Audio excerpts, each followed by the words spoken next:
Assalamualaikum warahmatullahi wabarakatuh. Izin perkenalkan diri, nama saya Arswendo Esa Dewa dengan NPM 2215061002. Nah, jadi di sini saya akan sedikit mempresentasikan dan menjelaskan tentang tugas akhir mata kuliah metode penelitian, yang mana saya membuat rancangan penelitian dengan judul analisis perbandingan pengembangan website, framework versus non-framework dalam efektivitas dan fleksibilitas customisasinya. Kembali latar belakangnya bahwa website judul ini akan diteliti dengan dilatar belakangi bahwa website itu menjadi kebutuhan utama di seluruh sektor, yaitu di sektor IT itu sendiri, walaupun di sektor pendidikan, sektor perdagangan, dan semua sektor itu akan membutuhkan IT. Nah, framework seperti Laravel dan React itu bisa mempermudah untuk pengembangan lewat fitur dan efisiensinya. Namun pendekatan non-framework seperti HTML dan PHP procedural itu masih baik digunakan karena fleksibilitasnya dan si pembuat itu dapat mengontrol secara penuh. Sebuah studi itu menunjukkan bahwa itu uh, lebih efisien, sementara non-framework itu unggul dalam uh, pembuatan proyek yang unik. Penelitian ini juga membandingkan bahwa kedua ini uh, dari sisi efektivitas dan fleksibilitas. Selanjutnya, okay.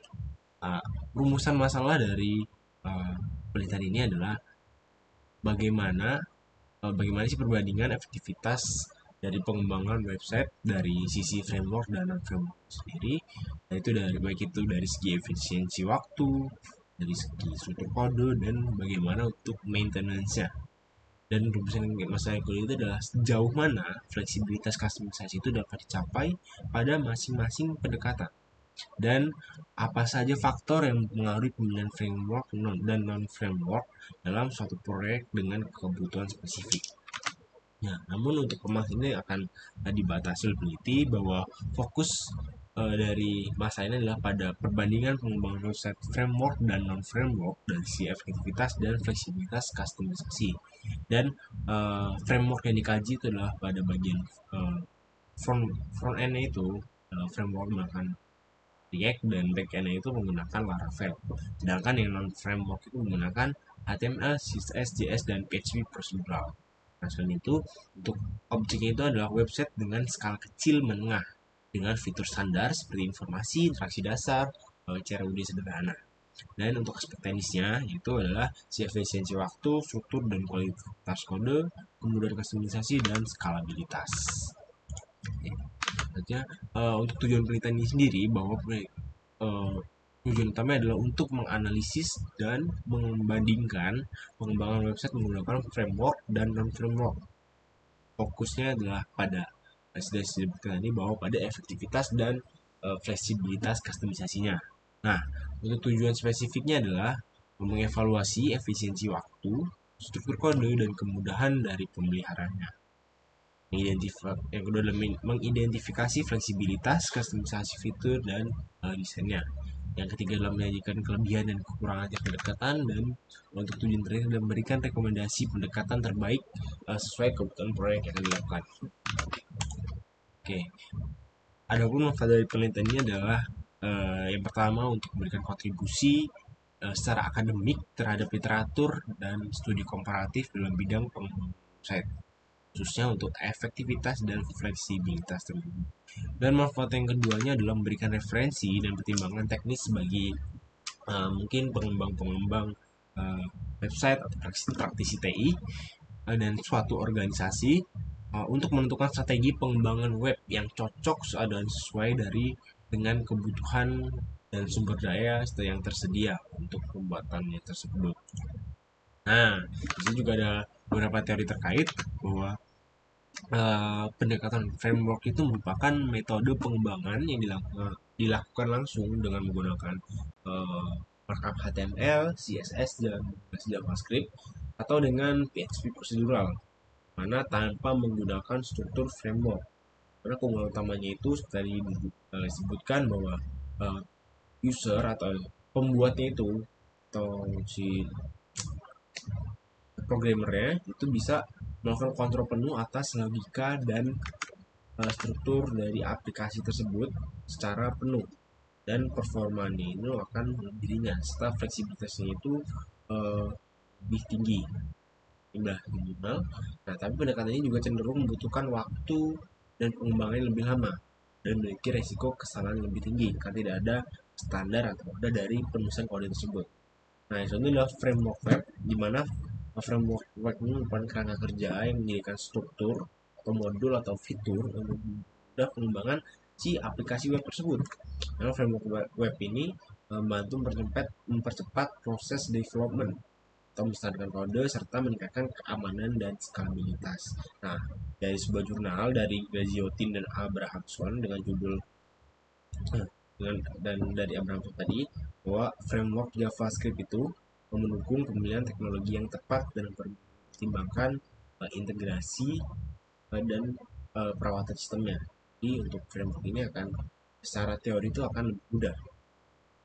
Oke, jadi ada efektivitas dan efektivitas pengembangan dan fleksibilitas kustomisasi, bahwa si framework itu akan meningkatkan produktivitas developer karena adanya komponen yang siap dipakai dan ada arsitektur standarnya, yang mana itu berdampak pada pengurangan waktu si programmer itu mendevelopnya. Dan studi tentang JavaScript framework tadi, React, Angular, Vue dan Svelte itu menunjukkan bahwa Svelte itu unggul dalam bandar ringan dan FCP, sementara Vue itu menawarkan keseimbangan performa dan kemudahan adaptasi desain. Itu mengenai yang framework. Nah, tapi untuk yang framework itu ada keuntungan juga, bahwa framework ini unggul dalam suatu kustomisasi, bahwa karena si programmer ini akan ya, mengontrol penuh, tidak ada standarisasi kode, mengontrol penuh apa yang mereka buat. Nah, terutama untuk cocok untuk proyek yang unik atau static web. Di sini juga ada beberapa penelitian terkait yang berada dengan judul The Role of JavaScript Frameworks in Performance Optimization, yang mana pada riset ini membandingkan React, Angular, Vue, dan Svelte dengan mengukur FCP, TTI, CLS, dan bundle size. Yang hasilnya menunjukkan bahwa Svelte itu unggul dalam FCP dan ukuran ukuran bandelnya, sedangkan Vue itu cukup seimbang, sedangkan React atau Angular itu lebih memakan memori. Nah, untuk penelitian terkait yang kedua itu ada analisis perbandingan framework front end JavaScript, Solid.js dan Vue.js, yang mana pada penelitian ini berfokus pada dua buah framework ini, yang mana Solid.js itu terbukti lebih cepat dalam sebagian skenario, meski Vue itu tetap unggul dari sisi stabilitasnya.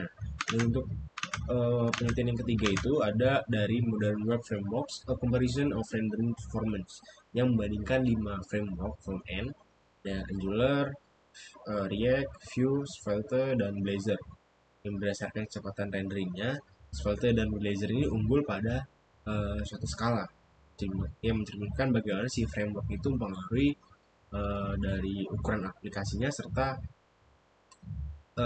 apa ya, bagi skenario pengembangannya. Selanjutnya, dapat juga metodologi dari penelitiannya, yang mana yang pertama itu digunakan untuk pengumpulan data. Data itu dikumpulkan melalui dua buah website dengan pendekatan yang berbeda. Seperti dijelaskan beberapa kali tadi, bahwa website yang pertama itu menggunakan website dengan framework Laravel untuk backend dan React untuk frontend-nya, dan satu lagi yaitu menggunakan yang non framework dengan menggunakan HTML, CSS, JavaScript, dan PHP, yang mana nanti keduanya ini akan diamati untuk mengevaluasi waktu pekerjaan, tentang teknis, serta fleksibilitas dari kustomisasinya. Oke, lalu untuk objek penelitian itu ada dua buah website dengan fungsi yang serupa, namun digunakan dengan berbeda. Itu yang satu yang sudah dijelaskan tadi untuk menggunakan framework, yang satunya itu tidak menggunakan framework. Nah, ini akan melakukan perbandingan untuk menilai efektivitas dan fleksibilitas kustomisasi dari masing-masing pendekatan itu. Nah, lalu di sini ada teknik analisis data. Teknik analisis data ini menggunakan dua pendekatan.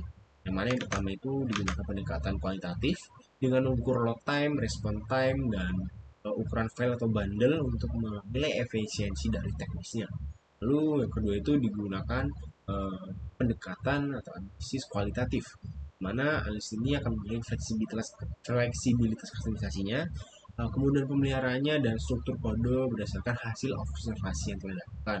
Dan untuk instrumen penelitiannya, peneliti akan menggunakan Visual Studio Code yang digunakan sebagai editor kode untuk mengawasi struktur dan kualitas kode dari kedua pendekatan ini. Nah, digunakan juga tool seperti Lakehouse, yaitu digunakan untuk menguji performa front-end-nya berdasarkan beberapa aspek, seperti performance, SEO, dan accessibility-nya. Nah, untuk back-end-nya itu juga digunakan Postman, yaitu mengukur kecepatan dari si respon API-nya. Dan digunakan juga stopwatch untuk mencatat waktu dari pengerjaannya itu. Next, di sini juga ada prosedur penelitiannya, di mana eh, dalam prosedur penelitian ini dibagi dalam beberapa tahap. Yang pertama itu adalah identifikasi dan seleksi websitenya, di mana peneliti akan memilih dua website seperti yang tadi dengan karakteristik dan fungsi yang serupa, seperti website kecil dan menengah, di website profil, sistem informasi, atau katalog produk. Namun itu dibangun dengan pendekatan pengembangan yang berbeda, yaitu framework dan non framework. Nah, untuk tahapan yang kedua itu dilakukan observasi dan dokumentasi struktur teknologi. Nah, setelah tadi dipilih websitenya, akan dilakukan observasi teknis terhadap kedua pendekatan ini, yang nanti akan digunakan untuk analisis struktur, baik itu dari direktorinya, dari filenya, pola proses kodenya, dan akan diidentifikasi dan akan dibuatkan dokumentasi terhadap teknologi yang diterapkan tadi, baik itu dalam sisi dari mindset-nya atau front-end-nya, atau dari si server side-nya atau si back-end-nya. Lalu yang ketiga itu ada dari sisi pengujian performanya, yang mana dalam pengujian performa ini akan diuji menggunakan tool seperti yang dijelaskan tadi, yaitu like Google Lighthouse dan atau DevTools. Ini ada pada browser yang digunakan untuk untuk menilai waktu membuat halaman, interaktivitas, efisiensi rendering, dan juga aksesibilitas. Nah, selain itu dalam tahap ini juga akan digunakan Postman untuk menguji respon time dari AI. Nah, tujuan dari tahap ini itu adalah untuk memperoleh data-data kualitatif terkait efektivitas masing-masing pendekatan tadi, baik itu pendekatan dengan framework ataupun non framework.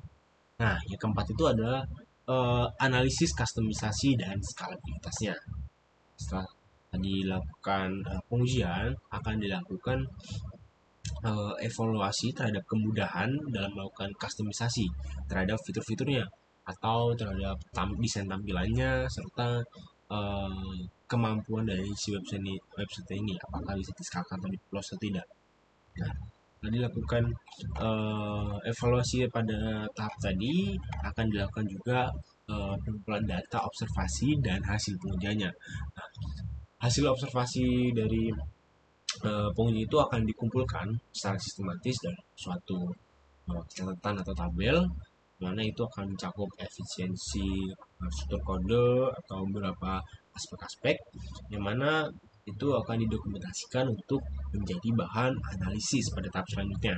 Dan pada tahap yang keenam itu adalah analisis perbandingan, yang pada tahap ini dilakukan dengan menganalisis dan membandingkan data yang telah diperoleh pada tahap-tahap sebelumnya, di mana perbandingan ini akan berdasarkan beberapa parameter yang ditentukan sebelumnya, juga faktor pengembangan dan dari fleksibilitasnya, serta analisis ini dilakukan secara kuantitatif maupun kualitatif, karena ada dua penilaian yang dilakukan tadi. Dan yang terakhir itu adalah dilakukannya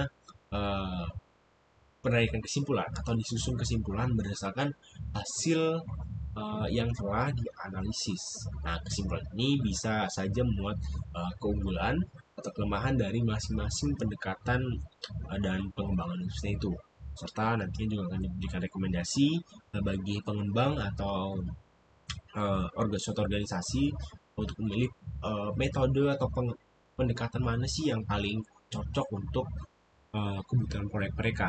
Apakah cocok menggunakan framework atau non framework. Dan selanjutnya adalah waktu dan tempat penelitiannya. Yang mana tempat penelitiannya ini akan dilakukan secara mandiri pada Laboratorium Teknik Digital Universitas Lampung. Nah, dan untuk eh, waktunya sendiri itu akan dilaksanakan dalam beberapa bulan, yang mana untuk bulan Agustus, yaitu pada minggu pertama dan minggu kedua, akan dilakukan studi literatur dan pengembangan dari dan penentuan dari si website tersebut. Nah, untuk minggu ketiga dan minggu keempat bulan Agustus akan dilakukan observasi dan dokumentasi teknologinya. Nah, lalu pengujian performa dan kustomisasi ini dilakukan lebih lama, yaitu pada bulan September, pada minggu pertama sampai minggu ketiga. Jadi ada 3 minggu. Dan analisis data dan perbandingannya itu akan dilakukan pada bulan September pada minggu yang keempat. Dan pada bulan Oktober di minggu pertama dan ketiga itu ada penyusunan laporan dan kesimpulan dari hasil analisis tadi. Nah, di sini juga ada beberapa pustaka yang menjadi referensi atau bahan uh, apa ya, dari panduan penelitian, yaitu tentang komparatif. Yang pertama itu tentang komparatif analysis on Figli use web frameworks to choose the requirement based development technology. Yang kedua ini ada dari Raca Pudi. Yang ketiga ada dari Emlah Aziri ke Ben Musa, beberapa teman-temannya. Lalu yang ketiga ada comparative analysis of coding meter. Yang kelima ini ada dari Graziotin and Abrahamson tentang making sense out of a jungle of JavaScript framework towards practitioner friendly comparative analysis. Dan di sini ada 4 lagi pustaka yang digunakan, jadi sehingga totalnya itu ada 9 referensi yang digunakan, yang dari Sinha dan dari Sijana. Ini juga The Advantage of Developing Website. Lalu ada juga analisis perbandingan framework front-end JavaScript, Node.js, dan Vue.js berbahan web interaktif. Dan yang terakhir itu ada referensi dari Modern Web Frameworks, a comparison of rendering performance dari R. Olila dan N. Makitalo serta Mikonet. Oke, mungkin cukup sekian untuk pemaparan yang telah saya lakukan. Uh, saya mohon maaf jika ada salah kata atau salah informasi yang saya berikan. Saya akhiri, wassalamualaikum warahmatullahi wabarakatuh.